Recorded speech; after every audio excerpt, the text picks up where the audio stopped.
नमस्कार दोस्तों, मैं विवेक एक बार फिर से अपने YouTube channel stock trading technique पर आपका हार्दिक स्वागत करता हूं। दोस्तों, अगर आज के सेशन को आपने देखा,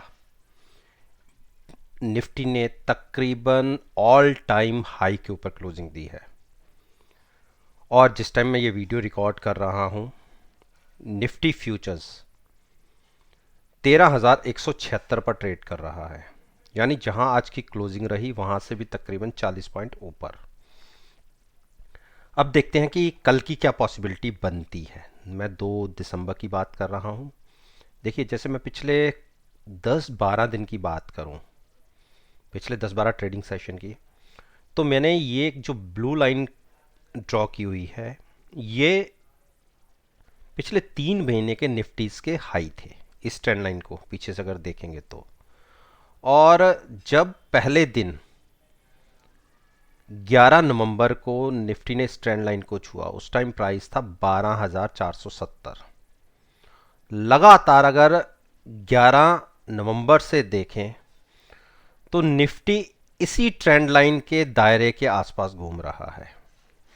कभी ऊपर जाता है, कभी नीचे जाता है। ना तो ज़्यादा ऊपर की क्लोजिंग आ पाती है और ना ही नीचे की ज़्यादा डिप मिल पाती है। तो आप ये मान के चलिए कि नीचे की जो बड़ी सपोर्ट 2 तारीख के हिसाब से बनती है, वो 12,950 की है। अगर इसके नीचे निफ्टी निकलता है तो वीक हो जाएगा। उस केस में हम 12,730 तक गिर सकते हैं और क्लोजिंग तो ऊपर आई ही है, नो डाउट। 13,060 के ऊपर की क्लोजिंग जब तक है तब तक इतनी घबराहट नहीं है कि हम कोई बड़ी डिक्लाइन की तरफ जाएंगे। अच्छी क्लोजिंग आई है और इस टाइम तो प्राइस 13,178 के आसपास ट्रेड कर रहा है। मैं रात को 9:25 पर ये वीडियो रिकॉर्ड कर रहा हूँ। मैं उस टाइम के प्राइसेस की बात कर रहा हूँ। तो अब एक बार इंडिकेटर्स को देख लेते हैं। देखिए, इंडिकेटर्स में अभी भी बेरिश क्रॉसओवर ही है। हाँ, आज की एक मूव कह सकते हैं कि ऊपर की तरफ आई है, लेकिन बुलिश क्रॉसओवर नहीं हुआ। तो जब तक बेरिश क्रॉसओवर है तो हमें ज़्यादा बुलिश होने की ज़रूरत है नहीं। हाँ, बाइंग तो थोड़ा सा अवॉइड ही करो तो अच्छा है, क्योंकि रीज़न 70 के आसपास की RSI है। MACD बुलिश और बेरिश साइड पर ट्रेड कर रहा है। हाँ, अगर आपको 12,950 के नीचे निफ्टी गिरता हुआ दिखे तो आप तकरीबन ये मान के चलिए 225 पॉइंट के लिए आपको एक ट्रेड मिल सकता है। पहला टारगेट होगा 12,725, दूसरा होगा 12,680 का। ये 2 टारगेट के ऊपर पहले कंसंट्रेट करते हैं। देखिए, अपने रिस्क के ऊपर कोई भी अगर कोई ट्रेड लेना चाहता है, ट्रेंड अभी भी बेरिश है। हाँ, देखिए, ट्रेंड बेरिश है, अभी बुलिश क्रॉसओवर नहीं मिला, लेकिन फिर भी कोई एक दिन की मूव के हिसाब से ट्रेड लेना चाहता है, मैं उसके लिए बोल रहा हूं। मेरी कोई एडवाइस नहीं है। उस केस में आप ये ब्लू लाइन पकड़ लीजिए स्टॉप लॉस के लिए, 13,060 की। ये स्टॉप लॉस लेके आप बाइंग कर सकते हैं। मैं 100 पॉइंट नीचे के स्टॉप लॉस की बात कर रहा हूँ। निफ्टी है अच्छी बड़ी मूव। आजकल तो निफ्टी अगर पिछले 1.5-2 महीने की बात करेंगे तो 200 पॉइंट ऊपर 200 पॉइंट नीचे ऐसे ही मूव करती है। तो 100 पॉइंट इसके लिए कुछ नहीं है। उस केस में हम बाइंग करके चल सकते हैं, लेकिन मैं बाइंग की जगह 12,950 के नीचे अगर क्लोजिंग मिलती दिखी तो मैं शॉर्ट करूंगा।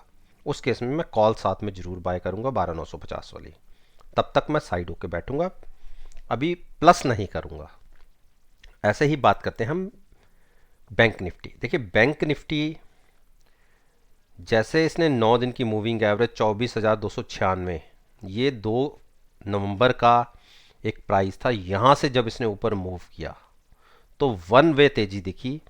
और पिछले अगर हम 7-8 दिन का देखें तो बैंक निफ्टी कंसोलिडेट कर रही है। 29,800 के आसपास हाई लेती है, वहां से डिप मारती है तकरीबन 700-800 पॉइंट की, फिर हाई लेती है और फिर वहां से डिप मारती है 29,800 के आसपास। और नीचे मैं इस प्राइस को पकड़ लूं तो 28,900, तकरीबन 1,000 पॉइंट की मूवमेंट लेके बैंक निफ्टी पिछले 7-8 दिन से ट्रेड कर रही है, यानी एक बड़े ब्रेकआउट या ब्रेकडाउन की तैयारी हो रही है कंसोलिडेशन के बाद। ये कंसोलिडेशन फेज चल रहा है और अगर ट्रेंड देखें तो बेरिश है, बेरिश क्रॉसओवर है, तो हम अगेंस्ट ट्रेंड तो ट्रेड लेंगे नहीं, तो बाइंग तो यहां से करेंगे नहीं। हाँ, 29,300 अगर ब्रेक होता है तो 28,400 के लिए एक ट्रेड शॉर्ट साइड पर बनता है। उस केस में आपको 900 पॉइंट का ट्रेड बहुत स्पीड से देखने को मिलेगा, लेकिन बाइंग अवॉइड कीजिए। एक वीकनेस दिख सकती है, 70 के आसपास की आरएसआई है, तो करेक्शन बनती भी है। अब बात करते हैं हम रिलायंस। देखिए, रिलायंस ने तो बहुत ही परेशान कर रखा है। आप देखिए इस ट्रेंड को आप क्या कहेंगे, बुलिश क्रॉसओवर या बेरिश क्रॉसओवर? बुलिश क्रॉसओवर दिख रहा है, अब थोड़ा सा एक्सटेंड हो रहा है, लेकिन स्टॉक में ये कहीं दिख नहीं रहा। इसने अभी 9 दिन की एवरेज ब्रेक नहीं की, 20 दिन की एवरेज ब्रेक नहीं की। मेरे हिसाब से, मैं अपना अगर ओपिनियन आपके साथ शेयर करूं, तो 1990 के ऊपर की क्लोजिंग पर यह बाइंग बनती है। जब तक वहां तक नहीं जाता तब तक अवॉइड कीजिए। हाँ, शॉर्ट नीचे 1960 के नीचे शॉर्ट भी नहीं बन पा रही, और एक प्राइस ये है 1940। अगर इसके नीचे क्लोजिंग मिले, जो पिछले 7-8 दिन से नहीं मिली, अगर 6 दिन पहले की बात करूं तब मिली थी, अगर उसके नीचे की क्लोजिंग मिलती है तो आप शॉर्ट बना सकते हैं। उस केस में आपको नीचे के 1850 के टारगेट देखने को मिलेंगे। बाइंग अभी 1990 के ऊपर। एचडीएफसी बैंक, देखिए एचडीएफसी बैंक की भी कंसोलिडेशन फेज के अंदर ही है और बेरिश क्रॉसओवर है। देखिए बेरिश क्रॉसओवर है, अब ये कितना गहराता है वो देखने वाली बात है। मेरे हिसाब से गिरावट बनती है 410 के नीचे, ये एक अच्छी गिरावट देखने को मिलेगी अगर 410 ब्रेक करता है तो। 410 से पहले शॉर्ट नहीं करना, 410 टूटता है तो 1375, तब हमें ट्रेड मिलेगा। देखिए ट्रेंड जरूर आपको प्राइस ऊपर जाता दिख रहा है, लेकिन बेरिश क्रॉसओवर है, बड़े वॉल्यूम्स बाइंग साइड पर नहीं है, तो इसीलिए मैं कह रहा हूं कि बाइंग अवॉइड करो। इतनी बड़ी रैली हुई है तो पहले थोड़ा कंसोलिडेट करेगा, उसके बाद मेरे ख्याल से एक बार ब्रेकडाउन होना चाहिए, 1375 के प्राइसेस स्क्रीन पर दिखने चाहिए। इंडस बैंक, इंडस बैंक ने एक, देखिए 893 का मेरा टारगेट था, अचीव हुआ और उसके ऊपर क्लोजिंग आई है। अब आगे क्या, बुलिश क्रॉसओवर है। अब हमने इसमें क्या कोई टारगेट और डिसाइड किया हुआ है, एक बार उसको भी देख लेते हैं, एनालाइज कर लेते हैं। नहीं, अभी कोई नहीं है। तो अगर मैं अब अगले टारगेट की बात करूं तो मेरे हिसाब से बनता है, अच्छा बड़ा दूर का टारगेट है 1090 का। तो चलिए मेंशन करने में क्या जाता है, मेंशन तो हम कर ही देते हैं। मैं टारगेट बनाता हूं आप, हाँ ये वाला टारगेट है 1090। देखिए क्लोजिंग अच्छी आई है 905 की। अब पहले ट्रेंड देखें, ट्रेंड अभी तक तो पॉजिटिव चल रहा है, हिस्टोग्राम का साइज भी धीरे होना शुरू हो गया था। आज की मूव से मैं तो सहमत नहीं हूँ, ठीक है, और आरएसआई भी 78 के आसपास है, तो बड़ी ज़्यादा मूव के लिए तो मैं तो तैयार हूँ नहीं। मेरे हिसाब से यहाँ से एक बार प्राइस लौटना चाहिए नीचे। अगर 890 नीचे फिर से ब्रेक करता है तो बिल्कुल आप शॉर्ट करिए, उस केस में 850 के टारगेट आपको दिखेंगे। लेकिन देखिए स्टॉक ने आज मूव जरूर दिखाई है और हायर साइड की क्लोजिंग है, बाइंग मैं नहीं एडवाइस करूंगा।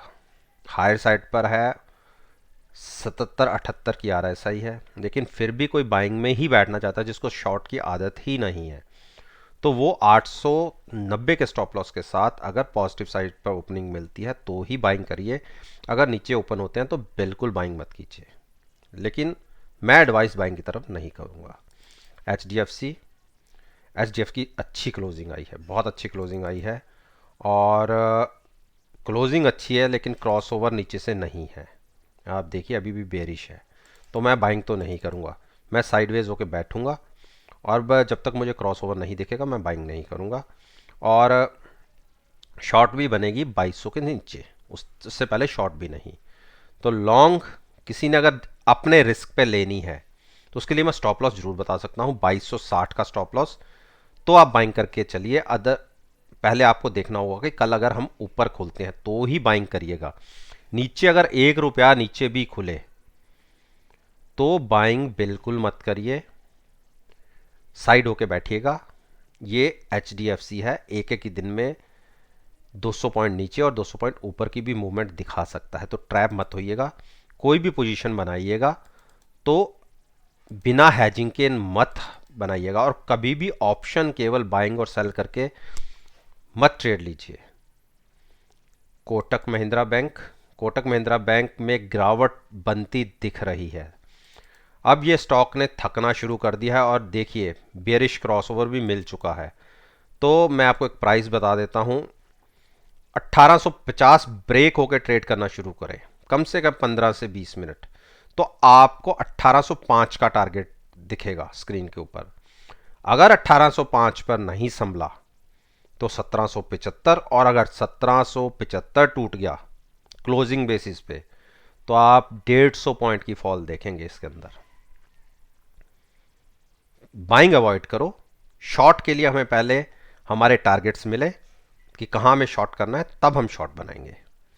आईसीआईसीआई बैंक की क्लोजिंग अच्छी आई है। 501 की जो पहले के भी टारगेट थे वो एक स्ट्रॉन्ग रेजिस्टेंस भी है। तो क्या यहाँ बाइंग बनती है, पहले देख लेते हैं। अभी बेयरिश क्रॉस ओवर है, बिल्कुल बाइंग मत करिए, साइड वाइज बैठिए। जब हमें बुलिश क्रॉस ओवर का साइन दिखेगा तो हम बाइंग करेंगे। हाँ, शॉर्ट जरूर करिएगा 465 के नीचे। एक्सिस बैंक की एक नीचे का ब्रेकडाउन देने की तैयारी हो रही है और बेरिश क्रॉसओवर भी है। बिल्कुल आप वेट कीजिए, अगर कंफर्मेशन ज़्यादा अच्छी चाहते हैं तो। अगर 605-6 तक जाए प्राइस, यहाँ से तो वापस भी लौट सकता है। लेकिन अगर 590 तोड़ के नीचे ट्रेड होना शुरू कर दे, मैं यहाँ क्लोज हुआ वहाँ से 17-18 पॉइंट एक्सिस बैंक के लिए कुछ नहीं है। अगर ये 590 क्रॉस होके नीचे ट्रेड करे, 570 ब्रेक कर दे तो एक बड़े फॉल की तैयारी तकरीबन 540 तक। तो ट्रैप नहीं होना, बाइंग करनी है 615 के ऊपर क्लोजिंग आने पर। अब हम बात करते हैं एसबीआई। देखिए एसबीआई की क्लोजिंग बहुत अच्छी क्लोजिंग आई है, 245 के ऊपर की क्लोजिंग है, जो इसके लिए एक बहुत बड़ा हर्डल था जिसको क्रॉस कर पाने में इसको दिक्कत हो रही थी। बहुत अच्छी क्लोजिंग है और क्लोजिंग अच्छी है। अब ये क्लोजिंग ट्रैप करने वाली है या क्या है, मुझे कुछ समझ नहीं आ रहा। बेरिश क्रॉसओवर और क्लोजिंग हमारी 245 के ऊपर, तो बाइंग मत करिए अभी फिलहाल। अकॉर्डिंग टू इंडिकेटर्स क्लोजिंग चाहे जैसे भी हो, मैं कहता भी आया हूं कि इसके ऊपर बाइंग बनती है, लेकिन क्रॉसओवर बेरिश है तो बाइंग नहीं। चाहे 45 के ऊपर क्लोजिंग मिल गई है, बाइंग नहीं।